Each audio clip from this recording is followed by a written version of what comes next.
आप सभी का मेरे चैनल में फिर से स्वागत है। आज हम बचे हुए चावलों से बहुत ही अच्छा और मज़ेदार स्नैक्स बनाने वाले हैं। अगर हमारे घर में चावल बच जाती है तो हमें टेंशन होती है कि अब हम इसे खत्म कैसे करें। लेकिन अब आप लोगों को टेंशन लेने की ज़रूरत नहीं है। बस मेरे इस बनाई हुई रेसिपी को फॉलो करें और मेरी तरह ही शाम के नाश्ते के लिए ये मज़ेदार स्नैक्स बना लें। मैं आपको यकीन के साथ कह सकती हूँ कि अगले बार से आप जानबूझ करके चावल बचाओगे ताकि ये टेस्टी स्नैक्स आप बना करके खा सको। सबसे पहले मैंने एक बोल ले लिया है और अब इस पे मैंने बचे हुए चावल को डाल दिया है। लगभग 1 कप दोपहर की बची हुई चावल थी, उसे मैंने बोल पे डाल दिया है। अब मैंने बोल में 2 मीडियम साइज के उबले हुए आलू डाल दिए हैं। मैंने आलूओं को पहले से ही कद्दूकस करके रखा हुआ था, फिर मैंने इस पे डाला हुआ है। आप आलूओं को मैशर की मदद से मैश करके भी डाल सकते हो। बस आपको ध्यान रखना है कि सारे आलू अच्छे तरीके से मैश किए हों। आलूओं को डालने के बाद मैंने एक बड़े साइज का चॉप किया हुआ प्याज डाल दिया है और इसके बाद मैंने थोड़े फ्रेश चॉप किए हुए धनिया पत्ते डाल दिए हैं। इसके बाद मैंने 2 चॉप किए हुए हरी मिर्चें डाल दी हैं और लगभग 1 टीस्पून मैंने चिली फ्लेक्स डाल दी हैं। चिली फ्लेक्स डालने से स्नैक्स का अलग ही स्वाद हो जाता है, इसलिए अगर आपके पास चिली फ्लेक्स हो तो उसे ज़रूर डालें। और अगर चिली फ्लेक्स घर पे ना हो तो लाल मिर्चों को थोड़ा कूट लें तो वो चिली फ्लेक्स ही बन जाएंगे। और लास्ट में मैंने चाट मसाला ऐड कर दिया है।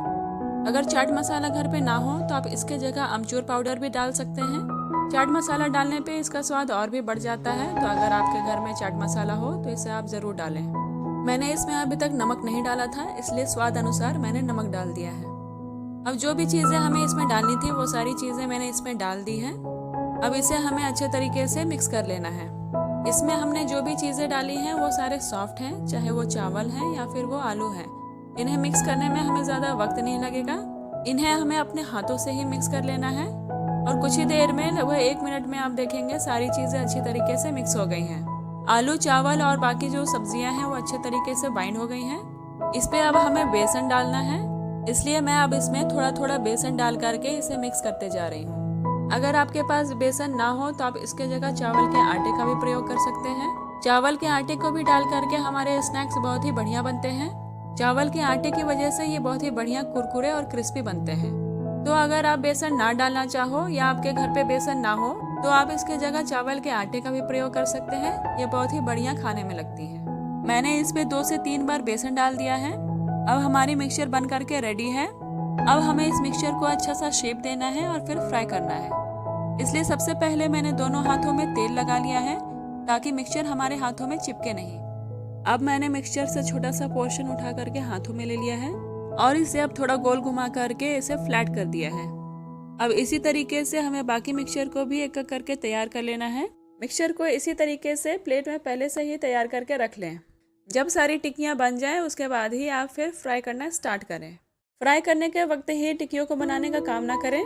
जल्दबाजी में किए जाने वाले काम से हो सकता है आपकी टिक्कियाँ अच्छी ना बने और फ्राई करने के बाद उनका लुक भी अच्छा नहीं आएगा और इससे आपके काम के खराब होने के भी चांसेस ज़्यादा होते हैं।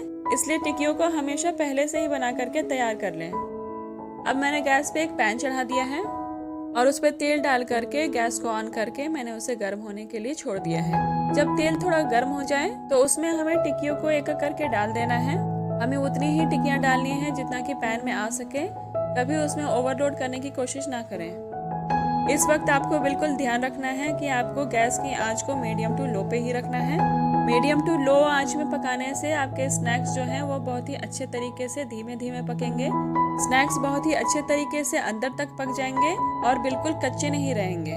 लगभग 1 मिनट के बाद आपको इन स्नैक्स को पलट लेना है और इसी तरीके से इन्हें दोनों तरफ से पलट पलट करके पकाते रहें जब तक कि ये बहुत अच्छे तरीके से सुनहरे कलर के ना दिखने लगे। अब यहाँ देख सकते हैं स्नैक्स का कलर बहुत ही बढ़िया गोल्डन कलर का होने लगा है। इसे अब कुछ देर के बाद हमें बाहर निकाल देना है। अब आप देख सकते हैं ये कितने बढ़िया बन करके तैयार हुए हैं।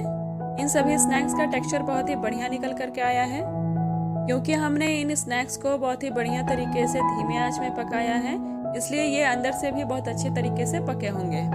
आपको इन स्नैक्स में ज़रा सा भी कच्चापन देखने को नहीं मिलेगा। अब इसी तरीके से हमें बाकी बचे हुए स्नैक्स को तैयार कर लेना है। अब उसे भी मीडियम टू लो फ्लेम में ही पकाएं और दोनों तरफ से पलट पलट के पकाते रहें जब तक कि बिल्कुल सुनहरे कलर के ना हो जाएं। तो दोस्तों आप देख सकते हैं हमने बचे हुए चावलों से कितनी बढ़िया स्नैक तैयार कर दी है। तो आप इसी तरीके से मेरे वीडियो को देख करके स्नैक्स तैयार कर लें। और अगर आपके घर में अचानक से मेहमान आ जाते हैं तो आप उन्हें भी ये बना करके दे सकते हो। मेहमानों को पता भी नहीं चलेगा आपने बचे हुए चावलों का यूज किया है। और क्योंकि इन स्नैक्स का टेस्ट बहुत ही बढ़िया निकल करके आता है तो मेहमान आपकी तारीफ ही करेंगे। आप इन स्नैक्स को बच्चों को भी लंच बॉक्स में दे सकते हैं। बच्चे बहुत ही इंजॉय करके इसे खाएंगे। सो दोस्तों, मैं उम्मीद करती हूँ ये बचे हुए चावलों से बनाई गई ये स्नैक्स की रेसिपी आपको पसंद आई होगी। अगर आपको ये रेसिपी अच्छी लगी तो प्लीज इसे लाइक करें, मेरे चैनल पृथ्वी किचन को सब्सक्राइब करें, नोटिफिकेशन बेल आइकन को प्रेस करें ताकि आप मेरे रेसिपीज को बिल्कुल भी मिस ना करें। और कमेंट करके जरूर बताएं कि आपकी ये रेसिपी कैसे बनी। मैं मिलती हूँ आपके साथ फिर एक नई रेसिपी लेकर। तब तक के लिए बाय बाय।